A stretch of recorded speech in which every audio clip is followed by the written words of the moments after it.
Good morning. Good morning. Morning. Good morning. Morning. Morning. Ben, what are you doing? Time out. Here, Time out. What All are right. you? Here we go. You good? Must be conference play. Changing things up for conference play. I know. We're good. All right, from your perspective, Yeah. What has allowed Dante to be so polished, poised, and just effective, 3 games into his college career? Well, I just think it's his makeup as a person.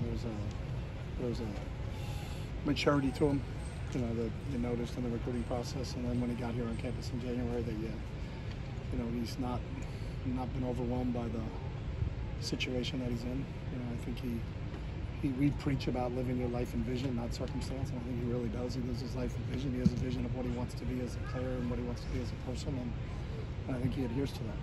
I also think he's got great work ethic, so his confidence comes from preparation. He works extremely hard.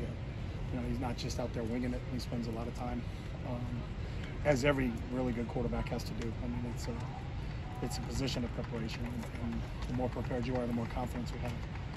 But I think he's got a lot of those intangible qualities that you look for in that position. Can you give some examples of his work ethic that have impressed you?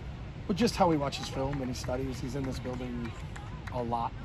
You'll walk around here at 7 o'clock at night and you'll see him, and he's down watching tape.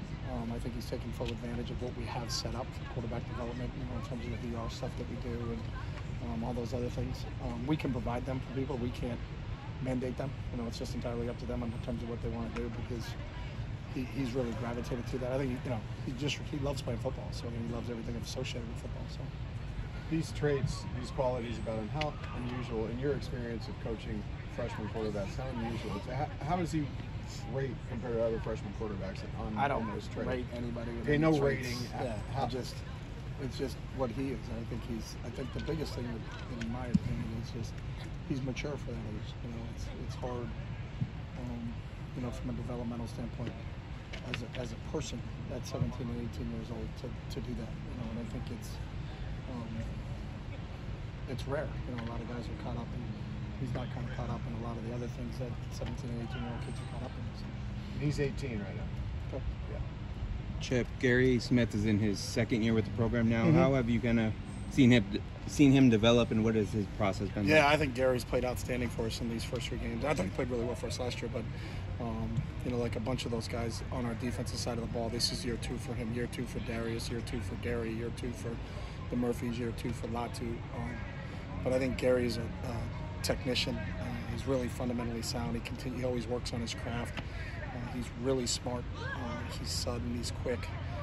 And I think you just see in the experience of him being able to play all last year for us, and then now, it's year 2 for him here, and I think he's really starting to flourish, and it's been a big help. I think both him and Jay Torre have been really, really rock solid for us inside so far in the first 3 games. The injuries that Utah has had have kind of become kind of a big storyline.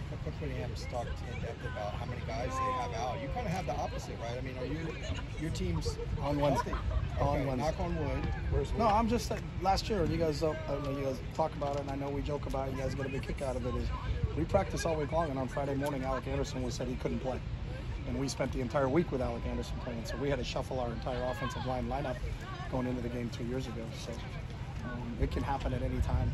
To maybe stay away from that, and the football gods of saying, hey, we're healthy, we're good to go, and then all of a sudden 3 kids get hurt in today's training session is it's just the nature of the sport we play.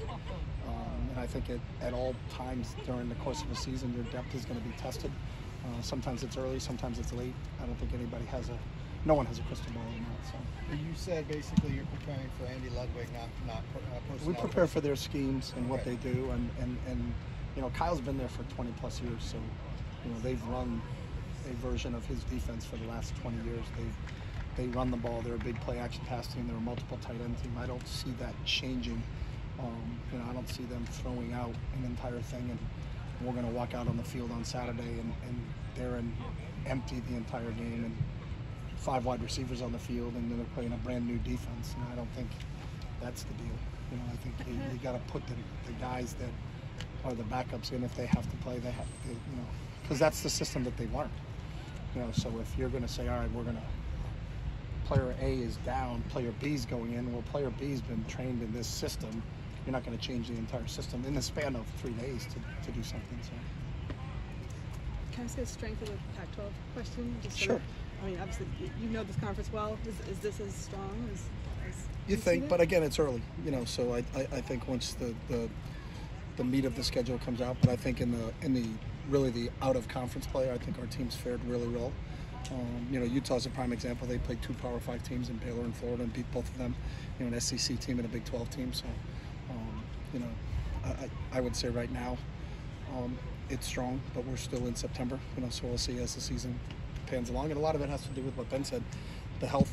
How healthy can teams stay during the course of the season? Because that's part of it in college football is if you're going to lose some guys during the course of the year, can you weather losing some of those guys? And no one has that answer. You hope when they get an opportunity to get in that the guys that are prepared when someone goes down in front of them, that they're ready to go. Could you talk about the development of John Humphrey? How far he's come as a senior this year?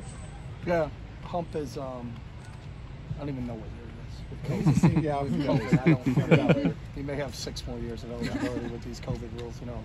I feel like Alex Johnson has been here forever, and thank God he has, because Alex is playing outstanding for us right now. But John's done a really good job. John is another guy that loves football, and his development is he's always working on his craft. There's always something about playing DB that he's working on, whether he's watching film or he's out on the field doing extra drills. And I think what John's getting right now is a product of his work ethic. And we feel comfortable with all 3 corners, with both him, Jalen, and Devin at that spot. And I think the 3 of those guys are similar in terms of their work ethics and dedication to being corners, and they love playing football. So it's fun to watch those 3 guys as they continue to develop.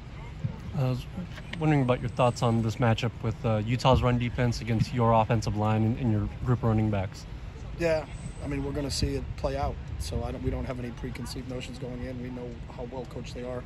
We know how talented they are on the defensive side of the ball, and then you'll see as the game expresses itself and what transpires. But we don't go into it saying we have to get this amount of yards, or if we don't get this amount of yards, this is what's going to happen. I think every game kind of takes on a life of its own. So it's really, we have to be prepared for them, and our guys are working diligently at doing that. And that is a matchup. They've always had a great front. And they're tough, they're physical, and really well coached. So that's a matchup that's going to dictate how we move the ball on the offensive side of the ball. Just curious, in the wake of a brouhaha that's kind of cropped up across town, have you ever suspended a reporter covering your team? Have you ever suspended a reporter covering your team from being around the team? Can someone do that? That's just Just give them the idea. What happened? It happened across town.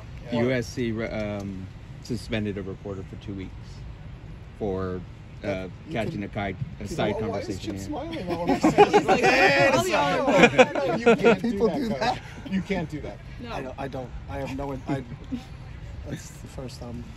I've never heard of that. But I don't know. And I'm never one to comment on somebody else's.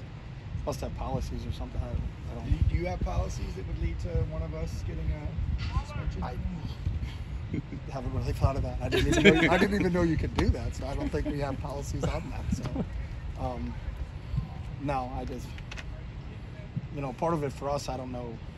We don't, and we don't pay much attention as a group to what's being written. Now some individuals do, but I don't. So I wouldn't be able to tell you if I disagreed with what somebody else wrote or somebody wrote. I think maybe when I was younger. But right now, we try to preach about being the most prepared and the least distracted, and following things like that. I think you're going down a rabbit hole that I don't know. I don't really have a comment. I just didn't know you could do that. That's interesting. Has that happened anywhere else? I think the student reporters have been banned before, yeah. Here? At Oklahoma, I think. Yeah. All right. See a trend here. Yeah. No comment. Can I say that? Yeah, let's say that. I can say that. So, we know how it is about injuries and availability, but could you talk just about the availability of Coach Belton out here? Coach Belton's available. Yeah. He is a tough sucker. And you may have to get like an elephant gun or something to knock KD out of things. He's just, he got hit in practice Been refused medical treatment. And we told him he had to get medical treatment, and he said, "I'm fine." And that's what I've gotten out of him. What happened? He's a tough sucker. He got kicked in the leg. And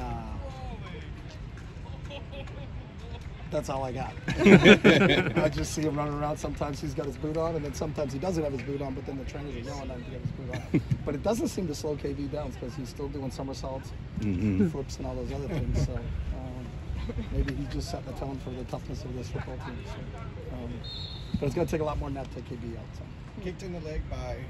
I think in a drill. It wasn't. Okay. I don't think it was a specific 100% someone trying to assail him during the course of a drill. He somehow inadvertently, and as you guys have seen him in practice, he's in the middle of a lot of things. So I think it was just one of those byproducts of being too close to the mix a little bit. So. But he is 100% available. I wouldn't say 100%. He's available. I don't know if he's at 100%, but he won't tell you what percentages he's at. So. Just kind of following up on your, watching you for a few years now, you kind of seem like you embody the New Hampshire motto, live free or die. Would you say that's accurate? You don't believe in a lot of rules. You believe in freedom and people doing No, I do believe in freedom. I think that's what makes this country great. I think people are allowed to have their own opinions and express their own opinions. And there's going to be a lot of opinions that people express that people don't like, but that, go live in another country where they don't allow you to speak and allow you to say anything, and I think you'd learn to appreciate what this country stands for. So I think that's part of being American. So I don't mean to get philosophical on a whole nother subject, but I think that's what's cool about being here is that you can have diverse opinions and people can debate diverse opinions. So that's a cool thing, I think.